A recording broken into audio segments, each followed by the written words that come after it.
Hey kids, how you doing? Nice to see you again. Yes, I can see you. Put some clothes on, for God's sakes. Welcome to another episode of What's So Funny. I'm Guy McPherson, and this week our guest is a very funny man. Well, you've come to expect that on this show, that we have lots of funny people on the show. Chad Daniels, if you don't know him, you should know him. But, you know, there's a chance that you don't because he lives in Minnesota, far from Minneapolis even, 3 hours away. But he's a headlining comic all over North America, one of the best. He's come to Vancouver for the past 5 years. I've seen him every single year he's been here. He never disappoints. Check him out. He's got CDs out, I believe 3 albums worth. Maybe some more stuff on YouTube. He's been on Conan O'Brien. He's been on, well, I don't know what else he's been on, actually. But that's not important. The main thing is that he's a funny guy. And we're very happy that he sat down with us. And by us, I mean me, really. It was just me. Yeah, just me. But I'll include you, too. He sat down with us because you're witnessing it after the fact, perhaps. But still, I just want to get right to it. That's how excited I am about having Chad Daniels on the show. Let's listen, for God's sakes. Enough of this chit-chat. Get to it. Here's my conversation with Chad Daniels. Chad Daniels, let's do this. All right. I'm ready. Funniest man named Chad. I'd have to research that. I'm not sure. Probably, though. Yeah, I don't know many Chads that are in comedy, at least. No, and then there's the country. Yeah, that's true. I used to always brag about that when we studied Africa in school. That's me. Yeah. Little extra attention. Yeah. So, yeah, and you're from Minnesota. That's where you went to school? Yeah. Yep. In about an hour away from Fargo, North Dakota. Oh, really? Uh-huh. You don't sound like they do in the movies. No, I tried to fight it as best I could. There's one lady who's great. We have a place called Taco John's. It's like the northern Minnesota version of Mexican food. And every time you go through the drive-thru, they have these little, they're like tater tots, but round discs. And she goes, they're called potato olays. And she's always like, would you like sour cream or nacho cheese with your potato olays? It's like, all right, I'm home. Yay. Good to be back. Here are my top 5 Minnesotans that I know. Jesse Ventura. Uh-huh. Mitch Hedberg. Yes, correct. Al Franken. Yep. He's a good one. Diane Ford. Yes. and then you. Well, I didn't know I was going to make the list. Wait, Prince. Yeah, I was you're say, 6. You're 6. I was going to say, get me off there. There's way more. Or maybe you could sub in for Diane Ford. Yeah, who else is there? Who am I missing? Nick Swartzen. Oh, yeah, is of from course. Minnesota. And Yeah. Maria Bamford is from Duluth, Minnesota. Yes. She's I knew obviously that. 2 very funny people. So She is obviously 2 funny people. Oh, that's not. I meant Nick Swartzen and her, not. There are 3 funny people, and yeah. Yeah, she has some terrific characters. There's no doubt. There's about 100 different characters that could make me laugh. But unlike them, you still live there.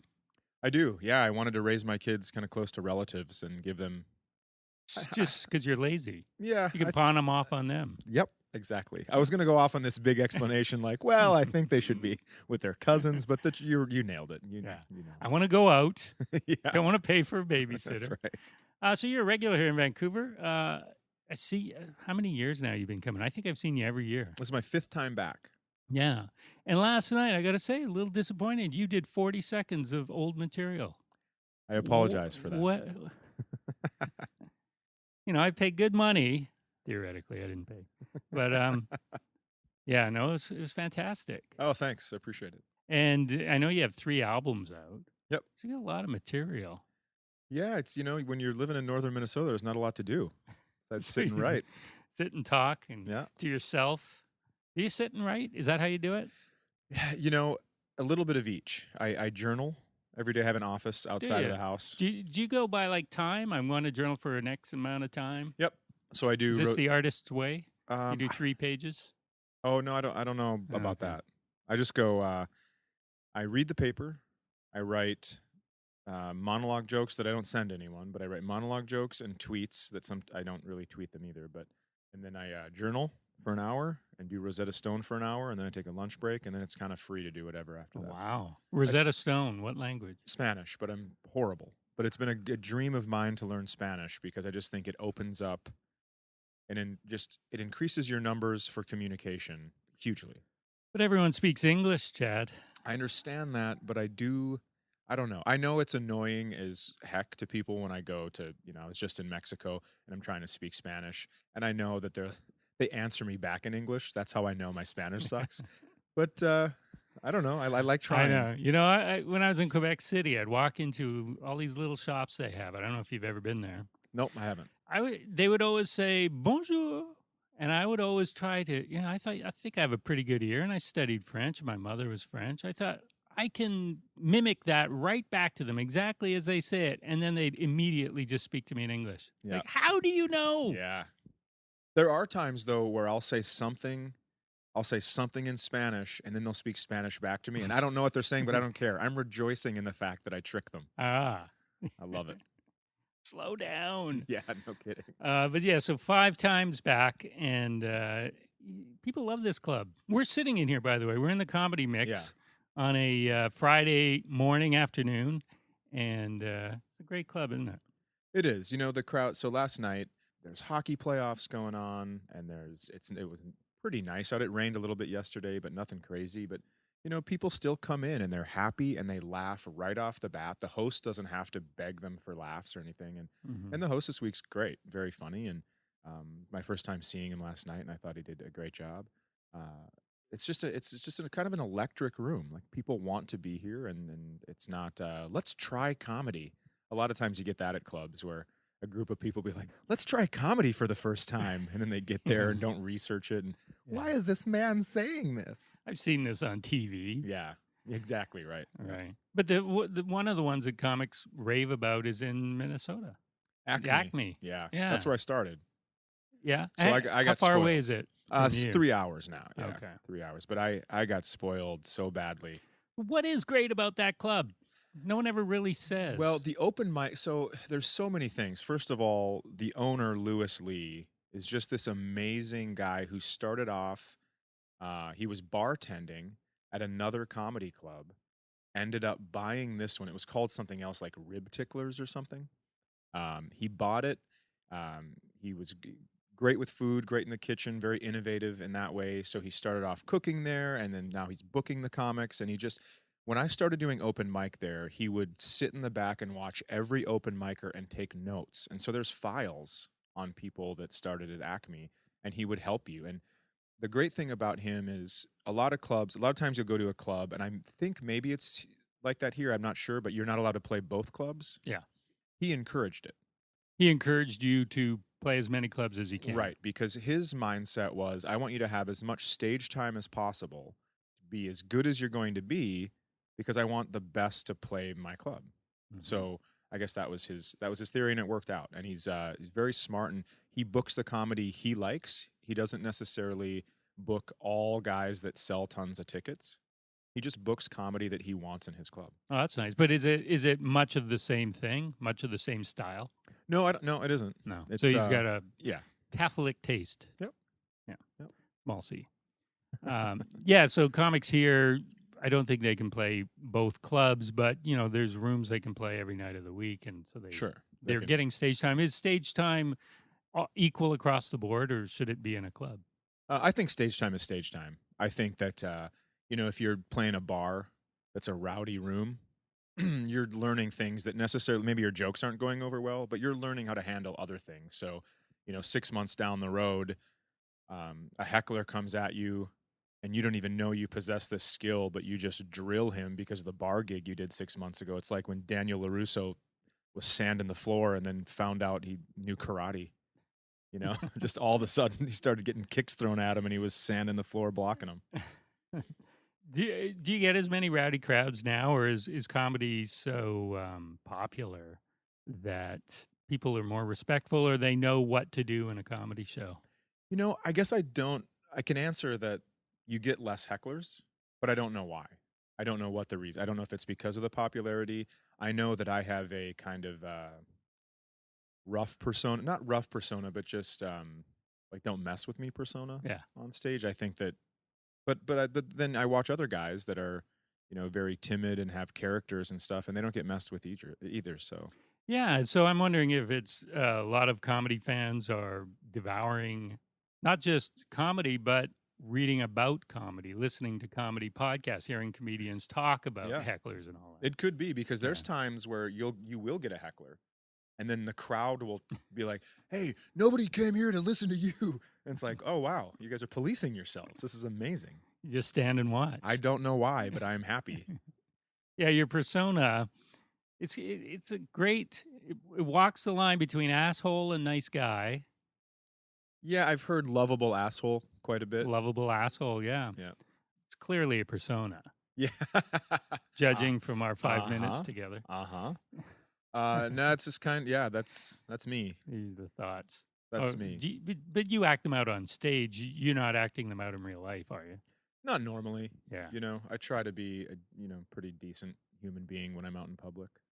But there are times if I see something that I just absolutely disagree with, I will turn it up a little bit. Yeah. Get into your stage persona. Well, just I think what I do is my stage persona is me, and then I just kind of pump the brakes when I'm in public a little bit because I know that you can't be like that all the time and have That's right. friends. So. As you said on your latest album, to the audience, go outside and be nice. But when you're in here, oh right, yeah, be an asshole or something along those lines. Yeah. I think that when you're in the four walls of a comedy club give you that protection of, all right, let's just let it all out for an hour and a half, and then when we go back into the real world, then we can put on our smiles again or whatever. And you say that your 15-year-old son is an asshole. Now, clearly that's an exaggeration, but I mean, all 15-year-olds have that in them, for sure. But it doesn't define him. I'm sure he's a great kid. He has some amazing characteristics, but we're just, he's still, just like a little kid does. They push the boundaries to see where the lines are. Yeah. And right now he's seeing if he can flex those boundaries a little bit. And that's fine. I get it. I was 15. Yeah. But I don't, I do my best not to get involved with his arguments. And, if he says something stupid, I let it go. I don't try to pound it like, you're wrong and this is the way it is. You could squelch him. He'll find out. Yeah. Does he find you funny? I think sometimes, I kept my material from my kids as long as possible. Like my daughter's never heard it. And she's 11. She's 11, yep. Yeah. But he came home, now with smartphones and everything else. You can't block 4G service. You can block the internet, but not the phone. So Right. So he comes home and he knows that I wanted to keep it from him, and he just kind of gives me a little smirk and he goes, "You know what my favorite bit of yours is?" And then tells me. And it's the bit where you say you're not getting a phone. Yeah, right. You run. Exactly. So these are all lies I'm getting. No. These are since he's now he's out. He doesn't have a driver's license yet, and he's out in sports and everything. It was getting harder and harder to have him get in touch with us for rides or when he was going to be late and stuff like that. I know. I see that too, and yet we grew up. What did we do? We walked. We walked 2 miles. Yeah, absolutely. Yeah, but we need to be more, or feel that we need to be in contact with our kids in case anything goes wrong. Yeah, I also think it's if the convenience is there, why fight it? I think there's a little bit of that at least with me. Mm-hmm. I'm like, well, it's there. It's like that old, there was a major flood, and there's two guys sitting on a roof, and the boat drives up and says, "Hey, you guys need a lift?" And they're like, "No, the Lord will save us."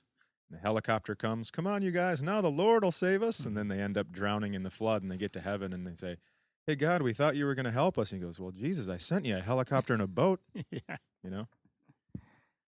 You are listening to What's So Funny on CFRO 100.5 FM in Vancouver, Vancouver's cooperative radio station, or maybe you're listening to us on podcast. Either way, our guest this week is Chad Daniels. So would one of his funny bits be on him?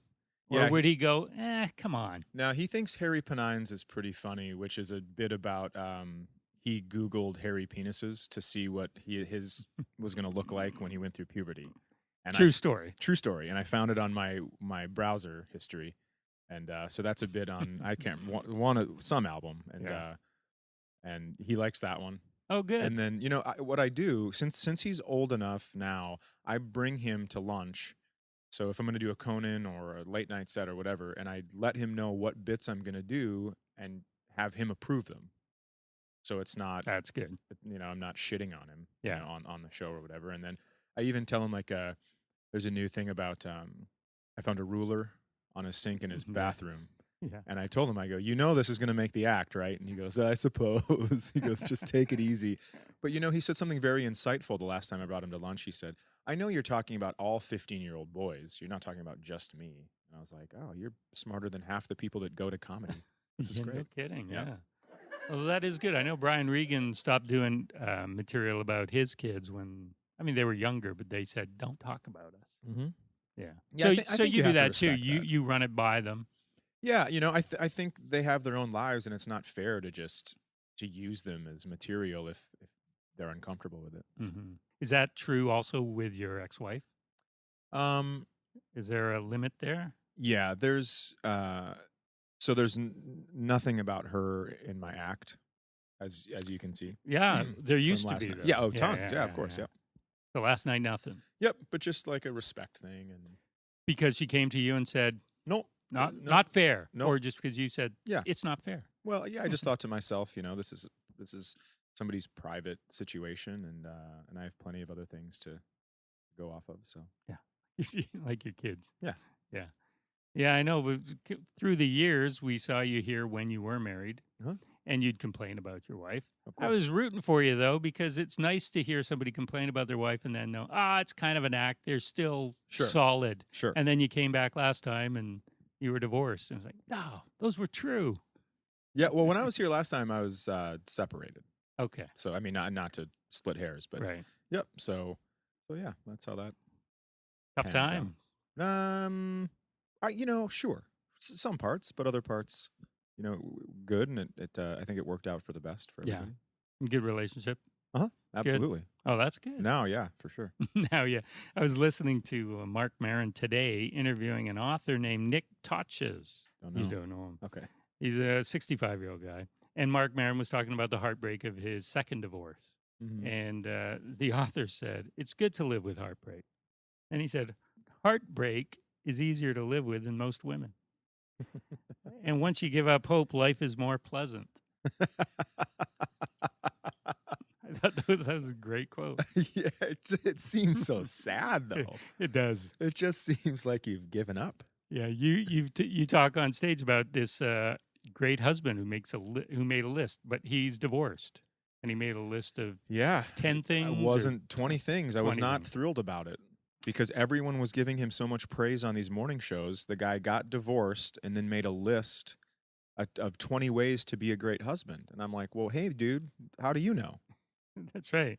How do you know what they are? They're all theoretical. And not only that, but it was almost like he was smirking when he was writing them because he was like, oh, I'm going to make these so hard because I don't have to do them. That's what it seemed like to me anyway. What would your list be? Have you thought about your role in it? Yeah, of course. I would say communication is very key. I would say, communication for me is the big one because there was a lot of shutting down and, what's wrong? Nothing. That kind of stuff. Yeah. And then, of course, that just grows and builds and whatever else to resentment. And so you probably have to start with that right from the get-go.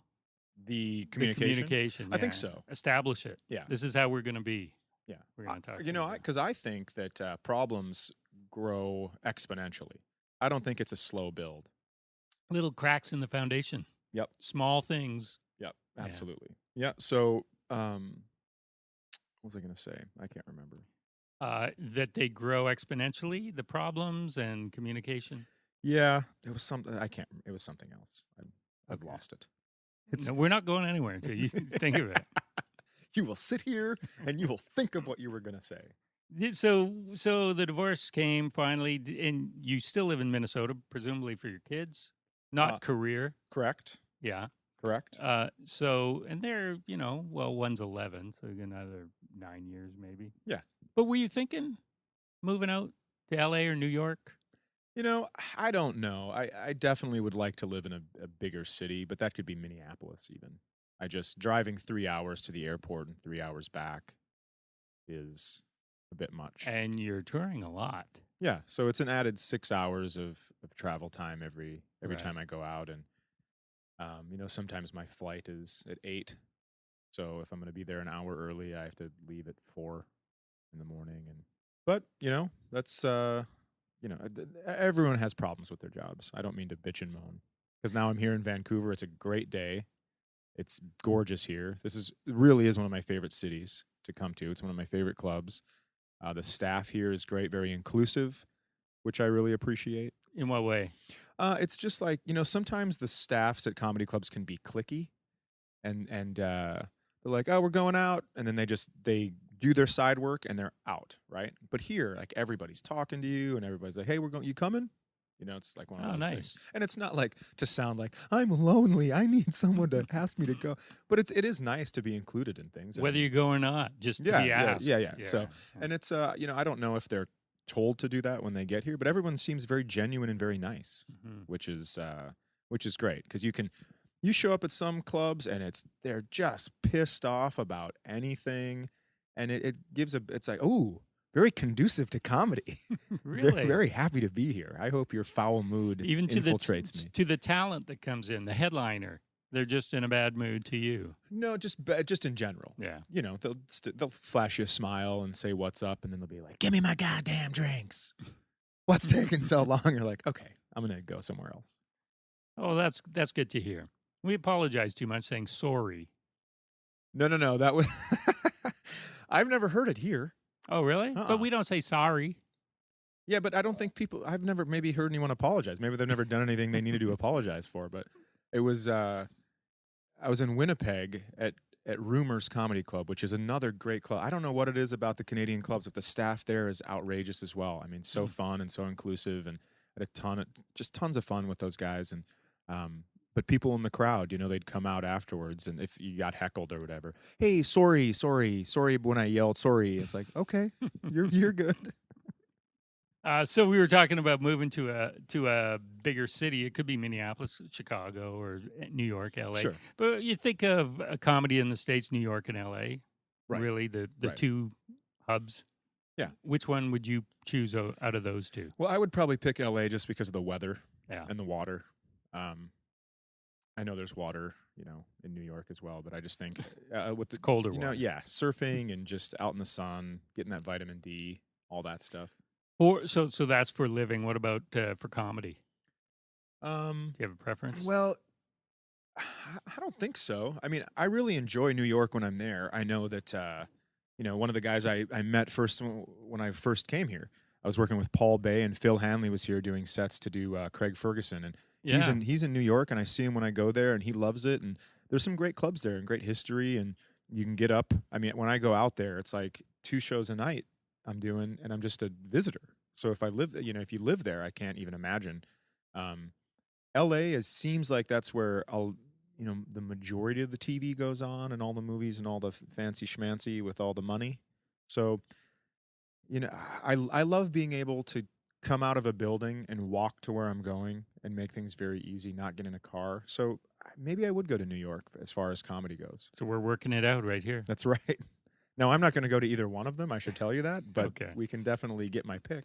I like hypotheticals, though. Yes. And Minneapolis, that's a shorter flight to everywhere. Yeah, it's right in the middle. Yeah. It's 3 hours everywhere, basically. Pretty close, yeah. Yeah. Yeah, I think nice. I got a direct flight here. It was 3 hours and 25 minutes. Wow. You are listening to What's So Funny on CFRO 100.5 FM in Vancouver, Vancouver's cooperative radio station. Or maybe you're listening to us on podcast. Either way, our guest this week is Chad Daniels. So I have a 10-year-old son, as I told you. Yep. Yours is 15. Boys are boys. What can I look forward to in the next 5 years? I would say longer showers. Longer. Starting when? Yeah, well, see, I don't know. I was a late bloomer, so I thought my son would be a late bloomer, but he was taking long showers at 12, and I was thinking, let me see. So 12 is 6th grade. Yeah, I don't think I hit puberty till maybe late 7th grade, which is awesome when you're a kid, and everybody else is just a foot taller than you and all that stuff. But no, he's looking forward to just some sass. I think when you start getting hair under your pits, you think you're becoming a man a little bit, and you have a little more like chest out, giving you looks. My son looks at me like he wants to fight me at least twice a week. Could he take you? No, and I can't. I'm telling you, there is a countdown to July 19th, 2018, or 2017. I beg your pardon. I am going to maybe punch my kid in the face, because then it's just a misdemeanor at that point. As soon as he turns 18, what'd you get me? Whack! Smack. Yeah. How many fistfights have you been in your life? A few. Yeah? Yeah. All related to your work on stage? None related to my work on stage. So nobody's come at you after a show? No, I've been charged on stage a couple times, but it's been handled by other people. Oh, really? Just somebody gets up from the audience and... Yeah, there was one time in Shreveport, Louisiana, which made me laugh so hard. There were 8 police officers in the front row. And was that established beforehand? Yep. Yeah. And 6 of them were brothers, siblings. And I was making fun of them and, talking about, like, what a pain in the ass it would be for them, like, all whatever. And we were having fun. But this lady would not shut up. She just wouldn't shut her mouth, yapping the whole time. So finally, I just let her have it. And then her man said something to me, and I go, whatever, you have enough to deal with. How about you don't worry about me? And I turned to take a drink of my water, and I heard a couple, like, thuds, and then I heard zip, zip, zip, and screaming. And I was like, my shoulders were up by my ears because I didn't know what was going on. And I turn around. This guy had charged the stage. 3 of the cops had tackled him and zip-tied his wrists and his ankles, and then had him on his stomach and zip-tied his wrists to his ankles. So, like, hog-tied him. Wow. It was the funniest shit. Funny, was it? Yeah, well, I thought it was funny because it wasn't me. Was he a big guy, too? The guy that charged me? Yeah. Fairly big. I mean, maybe 6'2". But, yeah, it doesn't matter because you had your back turned. The guy charges you from behind, you're going, you can't defend yourself. No clue. Well, I can't defend myself anyway. But so he's up on stage, and he's basically like a rocking chair because his chest is bowed out because he's got his hands and he's screaming. Oh, he's so pissed. And I go, you got to calm down. Here's what we're gonna do. This is a misunderstanding. I understand you're upset. Why don't you and your gal just go, and then we don't have to call on duty police. Yeah, right. We don't have to call anybody. And you can just go. I go, are you going to calm down? And he said, yes. But he looked at me like, no way. As soon as I get out of these things, you're dead. So even with 8 cops sitting there. So I just took his toes. I took my hand on his toes and I rocked him a little bit, and he lost his shit. And I'm like, okay, I'm not letting you out of these ever. So what happened in the show? Then he just gets hauled out into the main entrance and waits for the cops. No, carried. Yeah. They get carried. Jeez. And the show went on. Absolutely. And the crowd loved it. It was terrific, yeah. Yeah. And the woman, I'm surprised she didn't get zip tied up. She was flipping out. But they were wasted, and that happens. Young? She was a little younger than the guy, but I think that's probably why he was fighting for her honor. He didn't want to lose the prime piece. That never happens during a taping for a CD. That would be fantastic. Yeah. Or a DVD. Yeah. That would be great. You'd have to keep that on. So you said a couple times you'd been charged. Yep. And I got charged another time at the Des Moines Funny Bone. This guy was, I don't even know what I said, but he goes, find your nuts, you motherfucker. And I was like, what? And he goes, you gotta find your nuts, motherfucker. And I go, hey, shh, daddy's not here. He can't hurt you anymore. And I don't know what chord that struck with him, but he lost his shit, and he charged the stage. And it took the Division III college wrestling champion and 2 other guys to get him to the floor. But I guess I found out later he was on drugs and mixing some bad drugs. He was at a Christmas party. How great is that? And he got fired. So the Christmas party was at the comedy club. At the show for their Christmas party. You got to mix your nuts. Yeah. Well, what did that even mean? I don't know.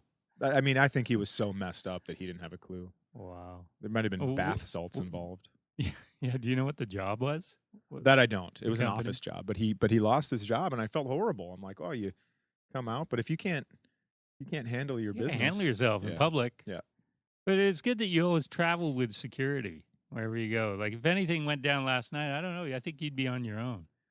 Oh no! I don't ever travel with security. I know, but you have a wrestling champ and 8 cops. Oh, anytime right. something happens. Well, yeah, because the wrestling guy worked at the club. He was a door guy. Okay. The door guy here, Rob. Yeah, they're big. Is unbelievable. Yeah. Him and his brother.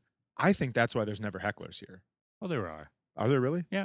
I've never had anybody heckle me, but those two are something else. Yeah. I would not want to mix with those Or guys. at least maybe not hecklers, but just loud, disruptive people who aren't maybe directing it at the comic. Oh, okay. Just, Yeah, that makes sense. Yeah. Yep.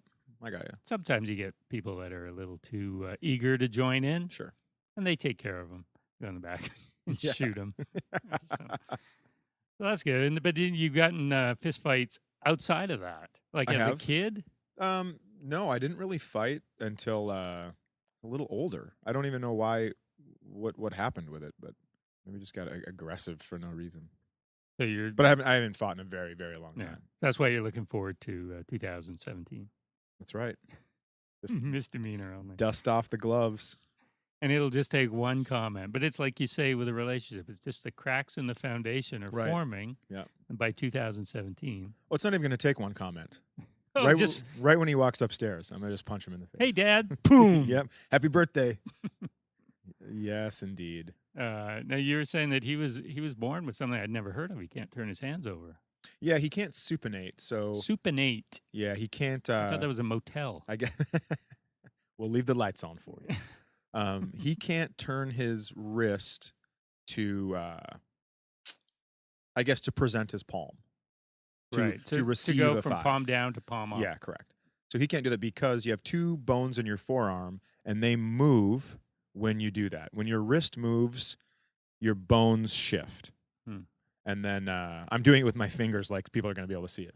But his forearms are fused together. They're just one bone. Right. And how old was he when you figured that out? 2. Around 2, yeah. And so he still has that?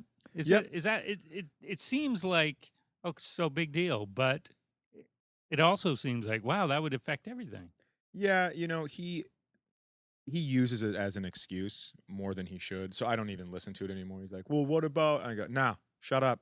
I brought him to the YMCA where I live. There's a kid, tremendous athlete, who is missing an entire arm. And he, great, amazing soccer player, got a full scholarship for soccer at a Division I school. But he played basketball so well. And what he would do is he would put on, he has his arm down to his elbow. And he would attach almost like a spatula. And then he would use that to guide the ball for his second hand, to put the ball in and guide it. And he was a great shot and all that stuff. And I had my kid go down there and watch him. And I go, now, do you get it? No excuses. Figure it out. There's a way to do everything. I don't want to hear it anymore. So Tough love. Well, it's sickening. Like you can't present your palm. Who gives a shit? There are bigger problems, Yeah, I used to play basketball with a guy at university who had one arm, but he didn't have any prosthetic. Oh, you're kidding. And he was fantastic. He was on the soccer team as well. Could have been the same guy. But just a great basketball player. He'd catch a fast pass with one hand, and he was really Did he have really quick. big hands? No. Really? He's only about 6 feet tall. Huh. Yeah. And so whenever I guarded him, I just made him go right. But he was much better than I was. Yeah. Huh. That's very interesting. Yeah. You'd think to be able to just use one, you'd have to have a huge hand to be able to palm it and everything. Yeah, but no. Huh. It's sort of like this, Almost like a water polo? I'm using my hands as if people could see. Yeah, I guess like a water polo thing. I Or don't know. like a lacrosse basket. Yeah, something like that. To keep Yeah. it, yeah. Yeah. Yeah. Maybe Huh. he played those sports too. Interesting. I don't know. I remember Jim Abbott, the guy that used to pitch for the That's right. California Angels. He'd put his glove on his elbow, Mhm. he'd throw it, and then in one motion, after he threw the ball, scoop his glove onto his hand. It was Yeah. the craziest thing. Yeah. And he was in the pros. Yeah. Just incredible. Right. And then my kids, I can't turn my hand. Shut up. But what's he trying to get out of when he says that? I can't. I was trying to teach him a golf grip, and he goes, "Oh, I can't. So I need to do it like this," because he just wants to. He wants to do what he wants to do.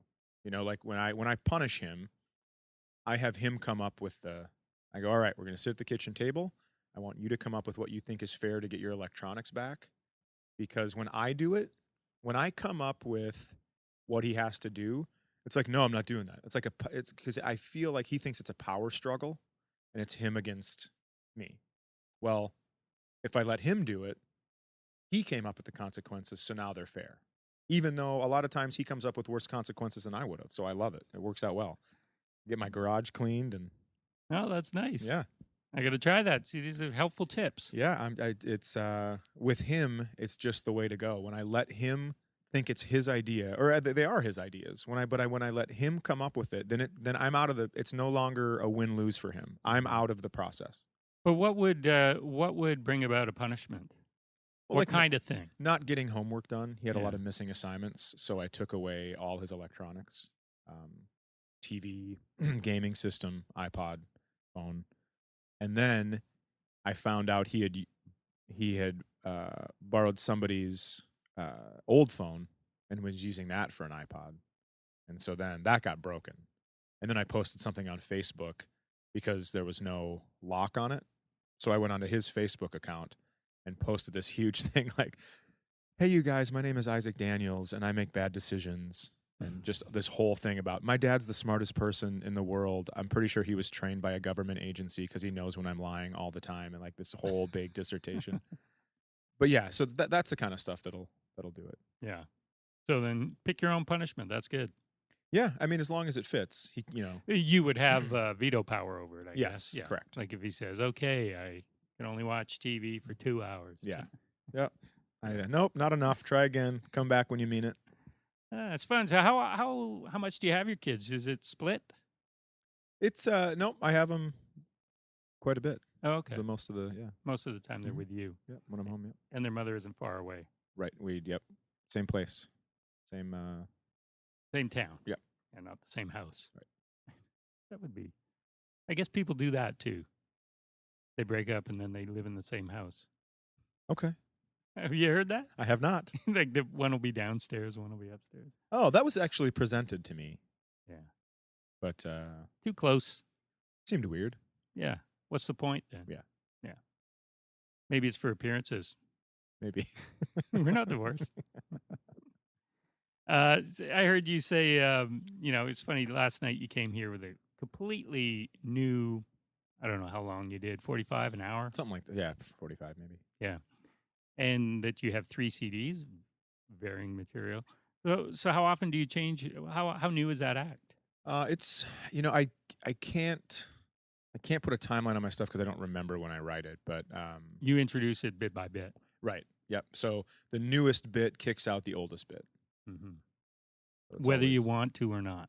Is it just Yeah, like there are- that? It's the oldest. Yep. It's got to go. There are times where I think to myself, man, I should probably keep this in.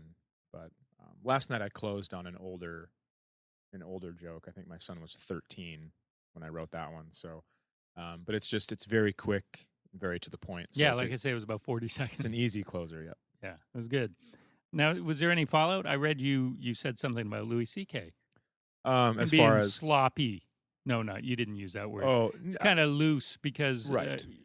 If you're introducing a new hour every year, maybe it's not as polished as it could be if you took a little more time with it. right. And to his credit, he's doing a lot more things than I'm doing. He has a show which he edits and films and And directs writes. and writes and Yeah. all that stuff.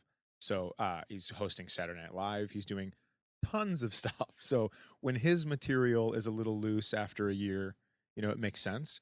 But still, he's so funny that I would like to see him tighten it up a little bit. And I didn't see his last. I downloaded his last special from the Comedy Store, and it wouldn't work.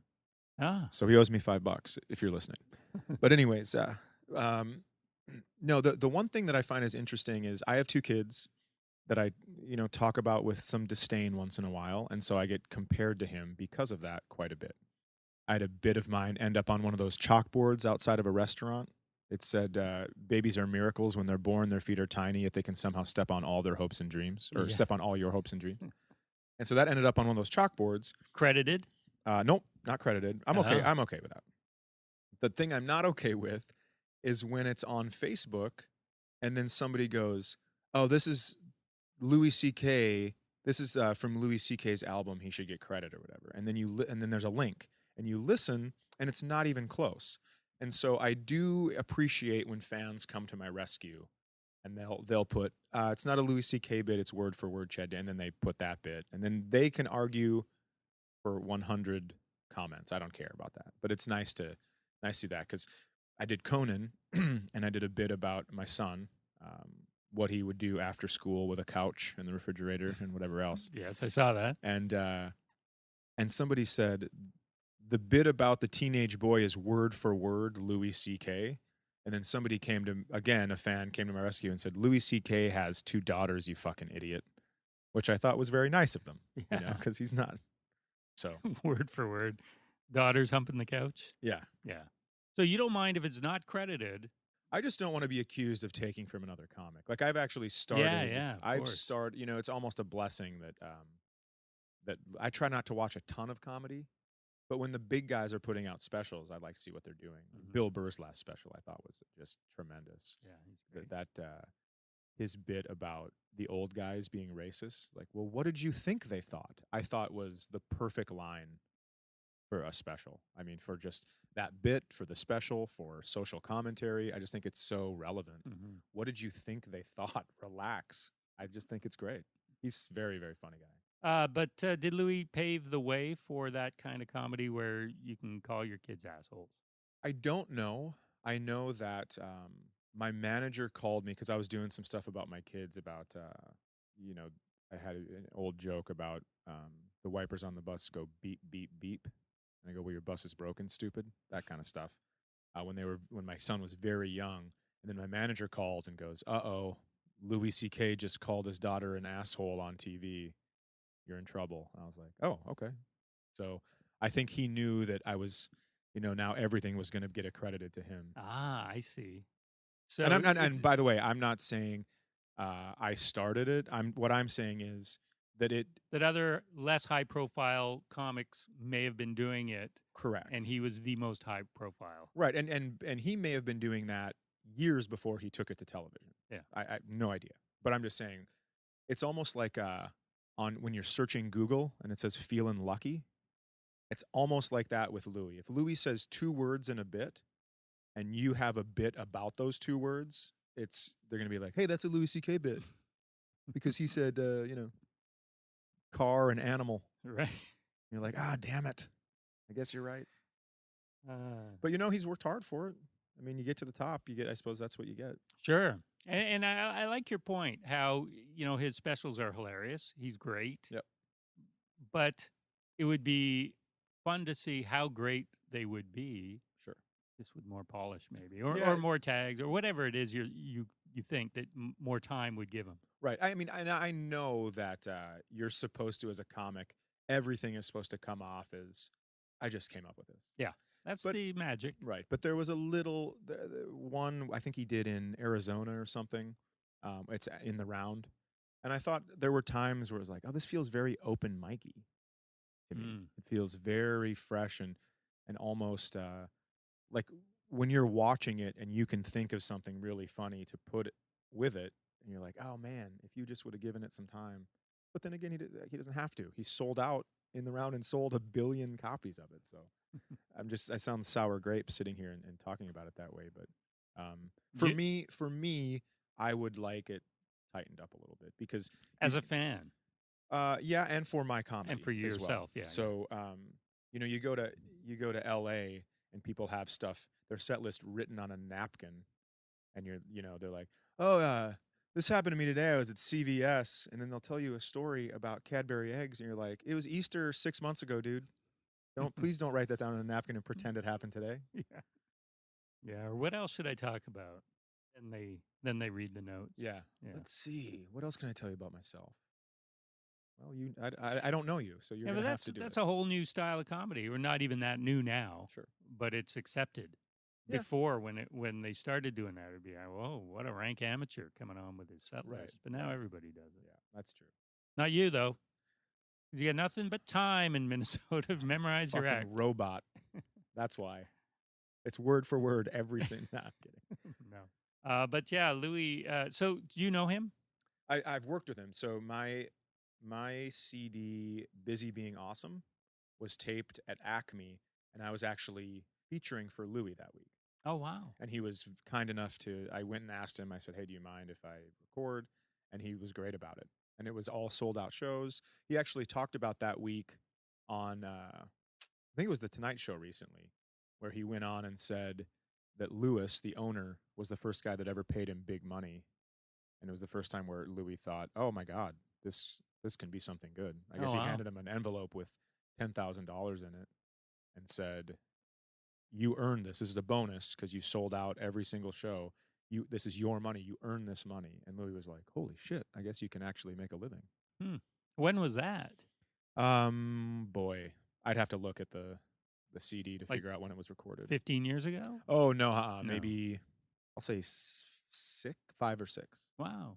It was that reason that he realized, oh, you can make a living of this. Yeah, and now look at the last 5 years. Yeah. You know, I think it takes that one attaboy, to really get you to think, oh, holy crap, this can work.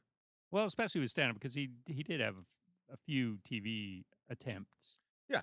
Yeah. Yep. And because Lucky Louie had just been canceled when he was there, because I remember a girl asking him like, "When's the next season coming out?" And he's like, "It's canceled," and then went back in the green room. So what a great show, though! You and Louie on the same bill. It was fun, and just like not a festival. Yeah, it was fun.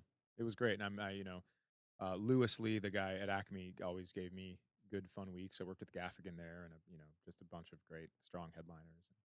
Wow. Yeah, you can learn a lot. So when did you start? I started May of 1998. 98. And so 5 years ago in your career, where were you? I mean, you were featuring for these guys, but you were also probably a headliner. I was closing. I'd headlined Acme a couple times, and then he asked me. I said, "Hey, I want to record an album," and he goes, "Well, you're gonna want a full room." He goes, "I got Louis coming in. What do you think?" And I was like, "Oh yeah, that sounds great." Yeah. So you've been at it 17 odd years. Yep. Where were you before that? Right before that? Oh, before comedy? Yeah. I was I was working for Xerox, the copy company. Yeah. And I was being leased out to other companies to print their reports overnight. So I'd go to a place in Minneapolis, and I don't know if I should say the name, but I'd go be in their basement overnight, and then I'd pull all the reports from their personal computers down, print them out, get them stapled, and then the mail guy would go around and deliver those things. And then one day the mail guy didn't show up, so I delivered them, and guy spouted my mouth off about something because I thought I had a good idea. I overheard them talking about something, and said, "Hey, what do you guys think about this?" And they're like, "Who are you?" And I'm like, "Oh God, I'm in trouble." So I got fired from Xerox, but I got a 6-month severance package, and I threw myself a retirement party because I was like, "Who's going to need this money?" And when I went out, my buddies took me to Acme and signed me up for open mic. Your buddies took you because you were a funny guy. Yeah, I had some high school buddies there and some guys I'd worked with at a bar and stuff like that, and they just wanted to get me up because I'd always talked about it. I'd been a fan of comedy forever and ever, and my mom, when I did my Comedy Central special, I only wanted to watch it with her. She was the only person. I had friends like, "Hey, we're gonna watch it. Come over," and I'm like, "Nope." So my mom brought over this thing where questionnaire you fill out in kindergarten. And it said, "What do you want to be when you grow up?" And I put comedian on it. Really? So, yeah. Wow. So who were you watching when kindergarten? Well, my grandpa used to listen to Bob Newhart records. Yeah. And his shoulder, I'd never seen him laugh that hard. And his shoulders would just shake. And he had such a great laugh that I must have thought to myself, this is what I want to do. The Grace L. Ferguson Airline. What's that? The Grace L. Ferguson Airline and Storm Door Company. Yeah. So Bob Newhart, like an early influence, even if you... Yeah, I didn't know it. Right, yep, absolutely. Wow, and did you watch it on TV growing up? I did. I watched, I'd stay up late and I'd watch Evening at the Improv. You know what?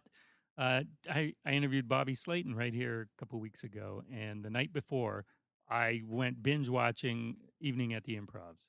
I used to watch them too Yep. all the time, but now looking at them because they're in the '80s. Yeah. So I was looking at Kevin Nealon Yeah. and Bobby and Rich Hall and I remember all those guys. Yeah. yeah. So I don't know if you've ever gone back and looked at them now. I have not. Maybe Pretty interesting. yeah, pretty interesting. Pretty interesting. But yeah, I mean, it was great. Evening at the Improv. There was Caroline's. There was Yeah. I know Louis Anderson hosted a show. Yeah, that's right. Yeah, I remember Doug Stanhope was on it. And so was Nick Swartzen, because I remember him bringing. It had a really interesting kind of new age art background to it.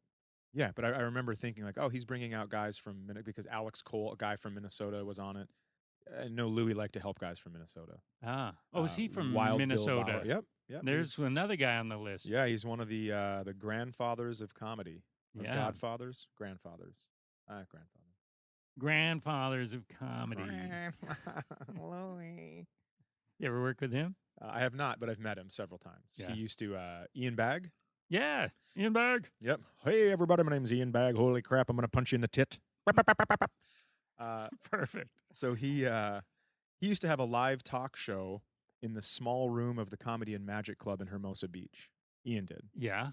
And so I was a writer on that show, and I'd go out to LA and I'd write for, I'm good friends with Ian. And Louis Anderson was one of the producers of the show. So he'd come in.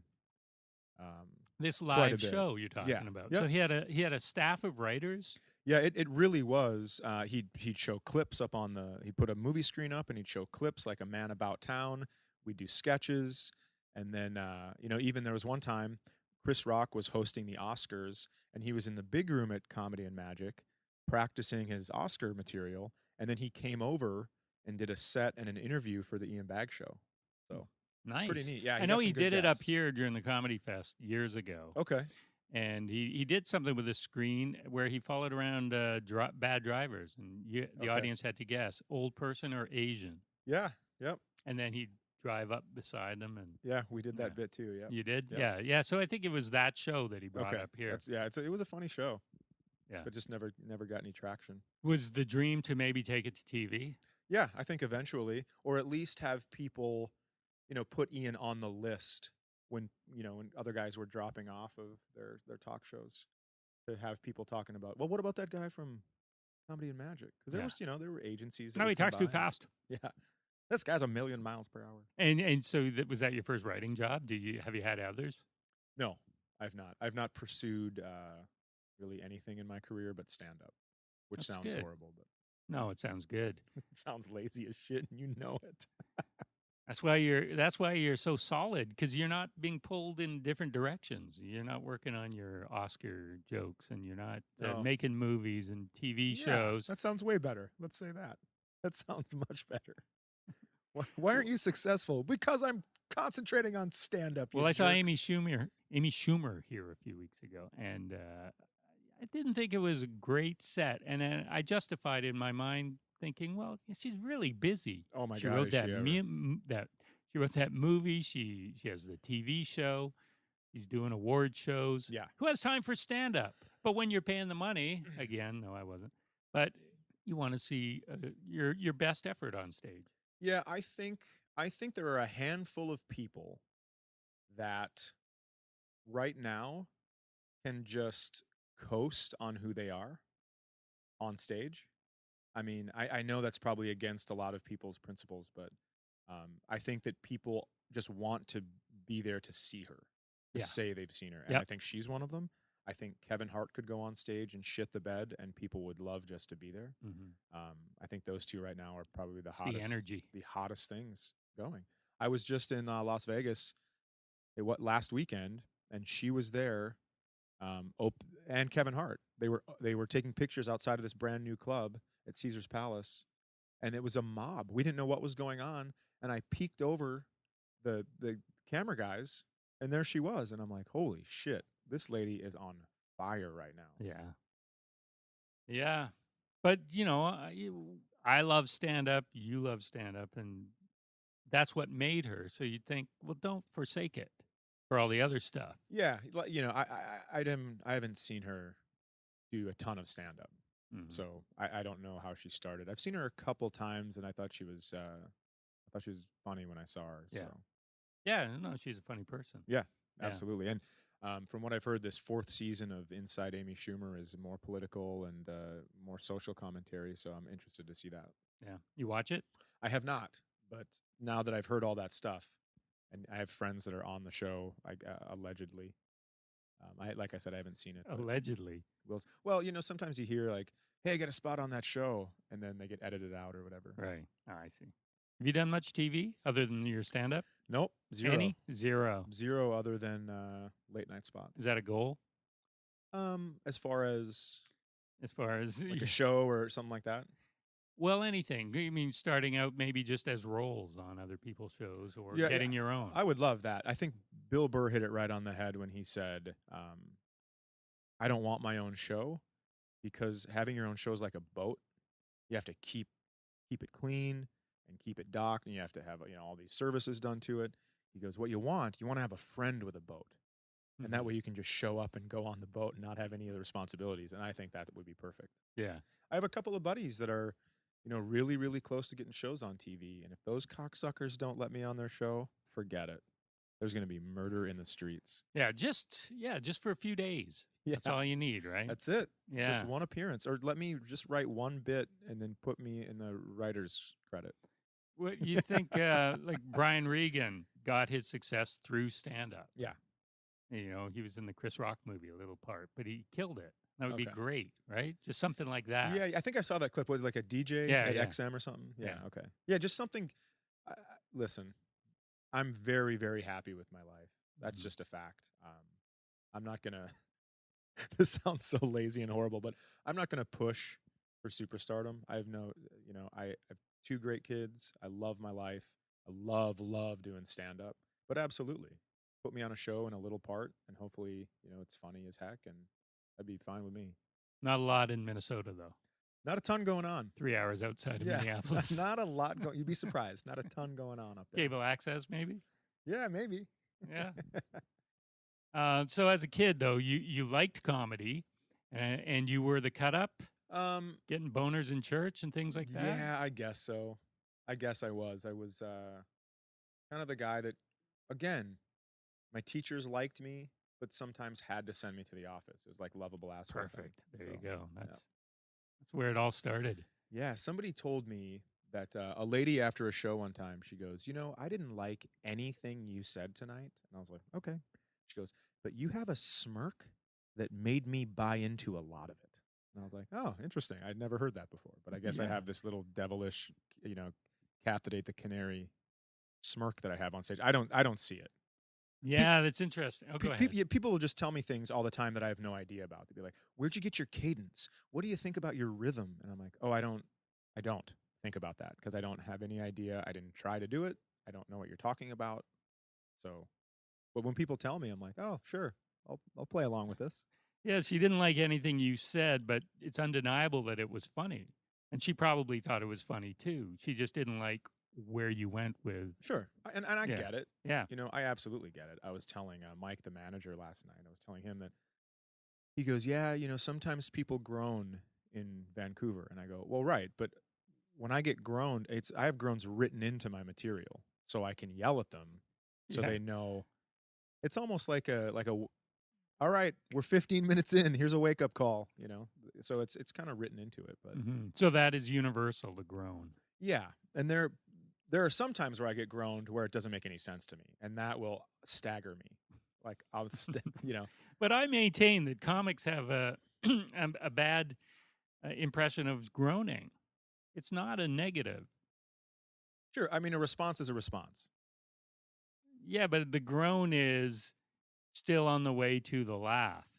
And it's not like, oh, you shouldn't have said that. It's, oh, you shouldn't have said that. Oh yeah, okay. I've seen people laughing, shaking their heads before, and I'm Yeah. like, your body's really confused right now. You should stop Right. that. So Vancouver isn't any more uptight than any other place you go I don't to. think so at all. There's such a diversity here. It's insane how diverse this place is. Yeah. Is it? So, Well, compared to Fergus Falls, Minnesota. Fergus Falls, there you go. Yeah. Not compared to, because a lot of comics come up here and go, where are your black people? So therefore, you're not diverse. Oh, well, yeah, I disagree, I guess. Fergus Falls, like I said, has almost zero diversity. I brought, or I was a school chaperone for a school trip to a state park, and we were playing Duck, Duck, Gray Duck, and there's one black kid in my daughter's class. That's it. Everyone else is white.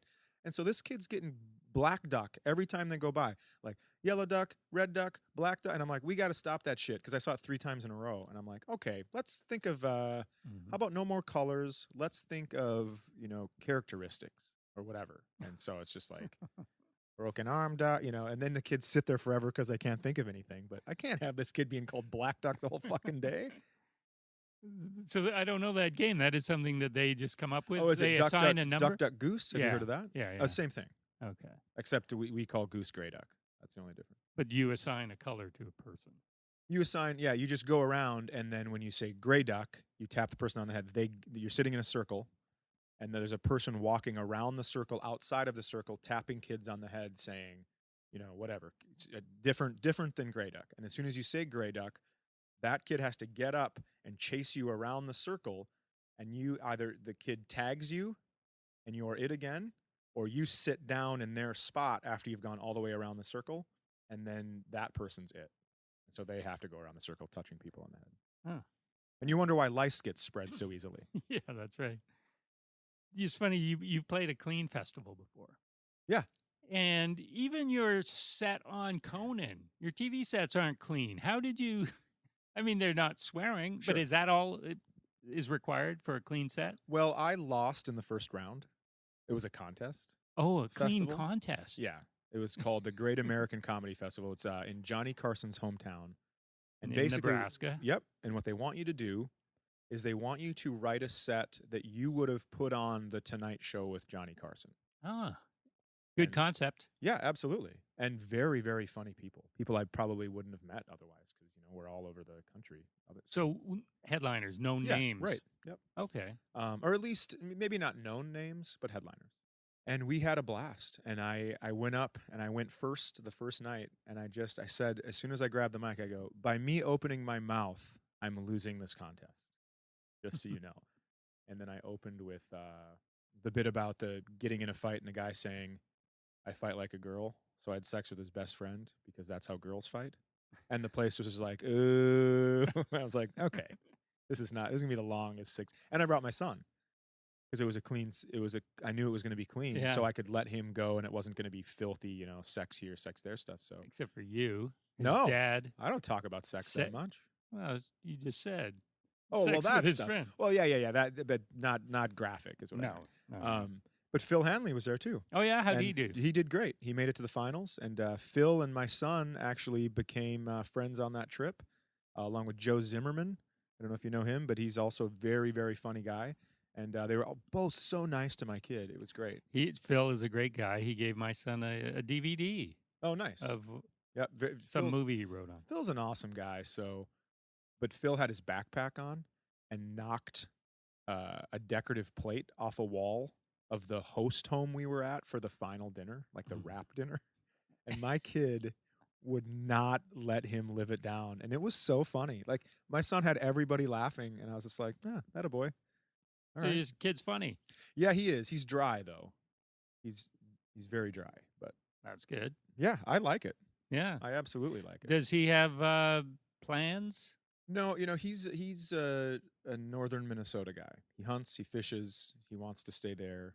He likes the fact that his family's around. And well, you stay there. You do it. Yeah, I mean, sure, but he's going to stay there, for himself.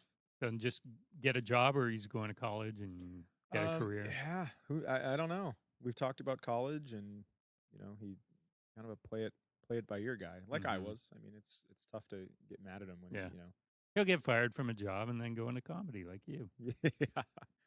See, when you were dragged up to Acme by your friends, it wasn't you were given some notice, weren't you? No. It wasn't like tonight. Like, what would you even talk about? Thank you. I hope my friends are listening to this. Those assholes. They called me up, and I looked at my friends and I go, oh my God, there's someone with my name. If I ever did this, and they're like, it's you. You got to go. And they're like pushing me. And I'm like, no, no, no, no, no. And they're like, we signed you up, go. And they called my name again, and I went up there. And so I just kind of explained the situation to everybody. And I got a couple laughs, but I thought to myself, I ate it.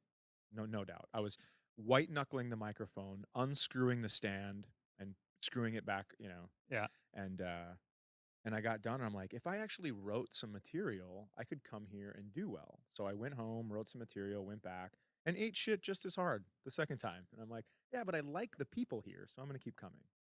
So it wasn't me doing was well. that your perception? That I ate shit? Yeah. Oh, sure. Yeah. I mean, but because people were still laughing. I mean, but hardly, Mhm. I was just so nervous. Yeah.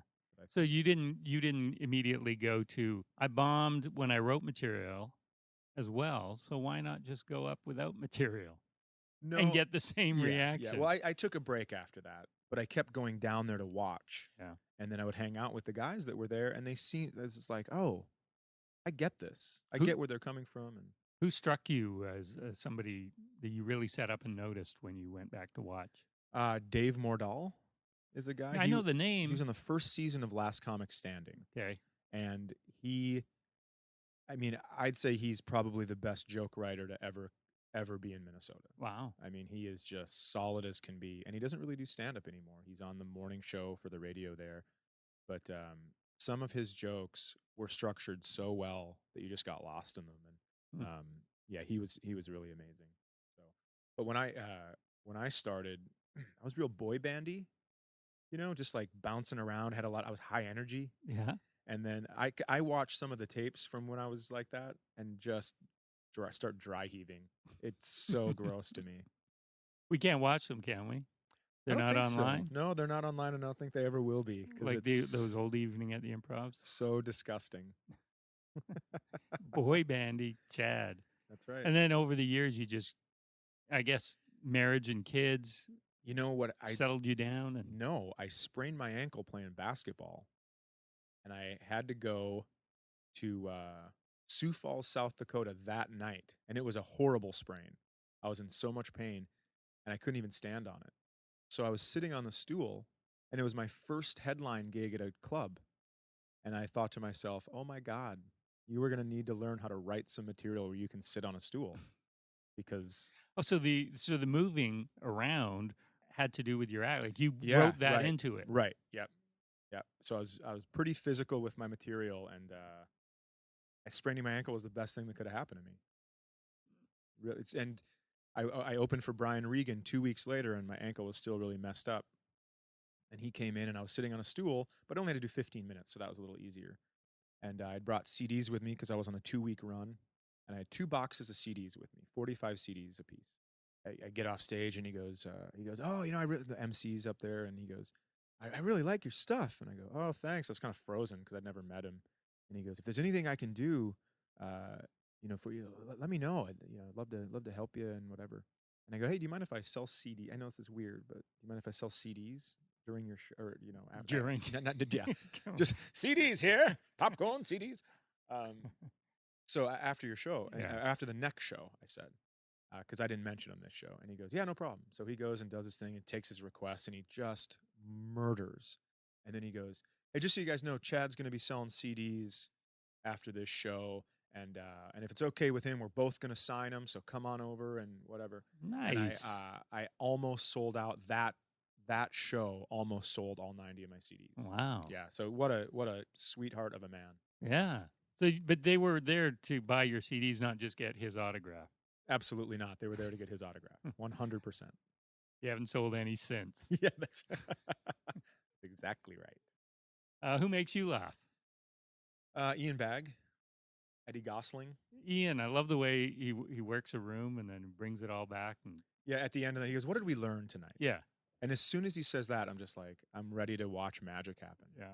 And the thing is, like, these are all good friends of mine. Mm-hmm. But they, I started off as a fan and then ended up working with them a bunch, and we became friends. So Ian, Eddie Gosling, who's one of the head writers for the Tosh.0, mm-hmm. Robert Hawkins, who in the States is known for Comics Comic. Yeah, Road Guy. Yep. Yeah, I think I have his CD. Just kills the hardest. Yeah. I mean, it kills the crowd and the back of the room. Really? Yeah. Yep. He's terrific. Yeah, David Huntsberger, Dan Cummins, Tommy Johnigan makes me laugh very hard. Yeah. There's so many.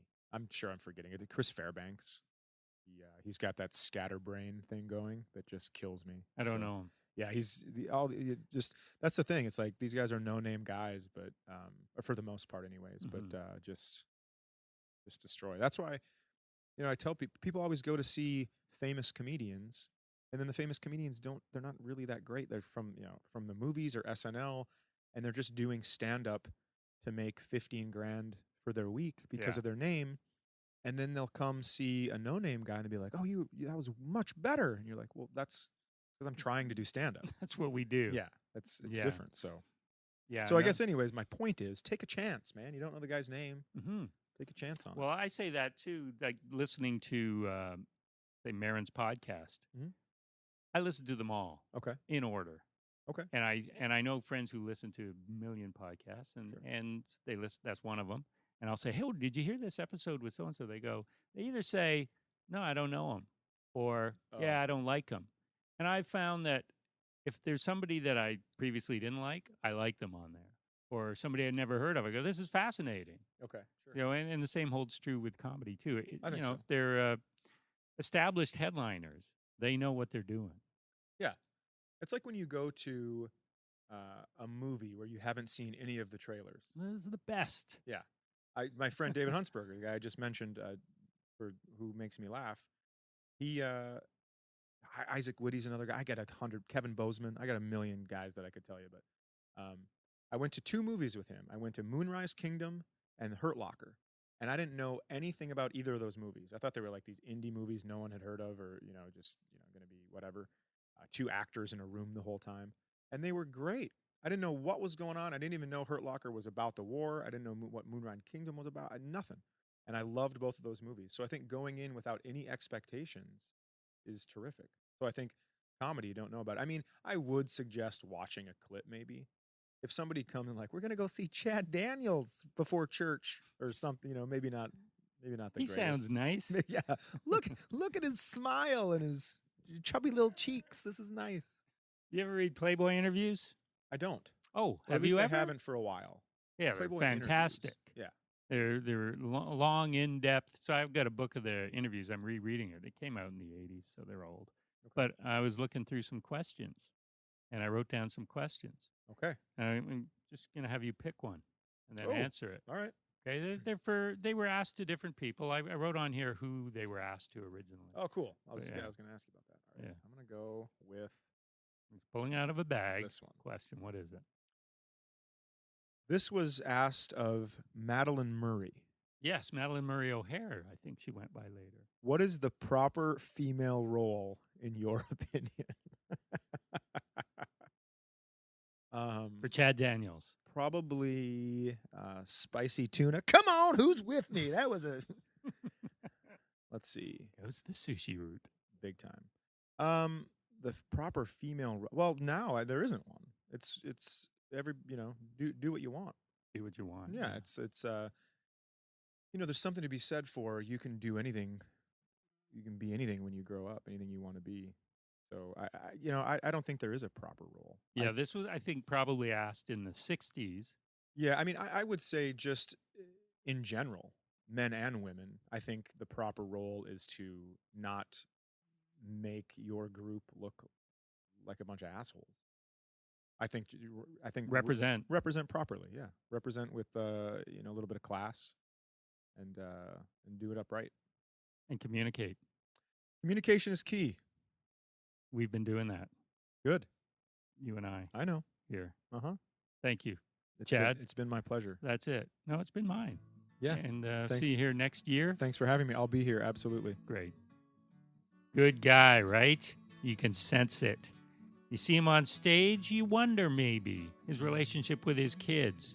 I got to tell you, when he came down for our talk, he was carrying a Harry Potter book, one of those big, thick books, because he's in a little book club with his daughter, and they each read sections, and then they talk about it. So that's a good dad, I'd say. Well, I hope you enjoyed it. Thanks again to Chad for talking with me and us. And we'll be back next Sunday night for another episode of What's So Funny. Or whenever you decide to download an episode from iTunes or elsewhere, will be in your ears. Thanks. Good night.